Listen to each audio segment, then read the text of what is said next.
So what's immediately striking when you look at Luke chapter 4 is that the translation that Luke makes is not only of what people say, it's of the whole procedure in the synagogue. He has changed it to suit his own diaspora audience. And that's the reason why, when you then go in and consider what Jesus says in that synagogue, and you try to look up in the book of Isaiah where it says that, you will not find the citation.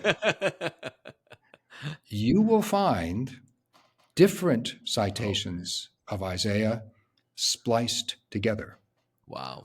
What's going on? Well, it's as I was saying earlier, this is how Jesus operated.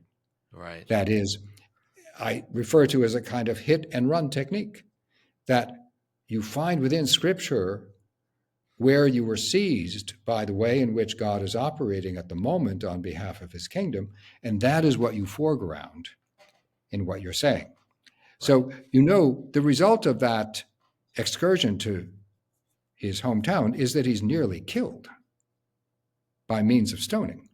Right. What is the offense?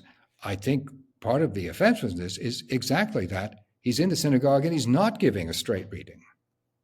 He is giving a combination of assertions from Isaiah that corresponded to his own vision of God. Right. Right. I wonder too if these Jewish leaders weren't just upset that Jesus was inventing new interpretations, but like out of nowhere, that it's almost like they were upset because his Targumic readings challenged theirs. And I wonder how that impacts I wonder how that impacts how we reframe what actually led up to his execution. Yes, that's right. I think that the argument over authority, the basis on which you use Scripture and also how you use Scripture, is basic to a great deal of controversy in the first century. And we can see it widely represented within Judaism. For example, in the same period, while you have the priests in the temple and the majority of the population of Judaism observing one calendar, the people at Qumran, who produced the Dead Sea Scrolls, were observing a completely different calendar, so that they could not even agree on when sacrifices were to be offered. Right. They disagreed on how they should be done, on the way in which people in the community should conduct themselves.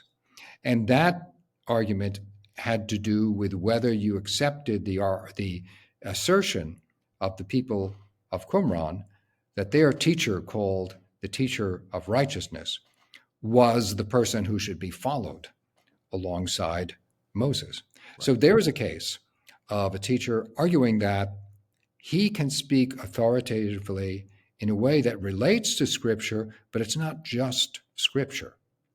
It's also fresh revelation. And Jesus, from a more folk tradition, he's in Galilee, not far south in Qumran, is taking up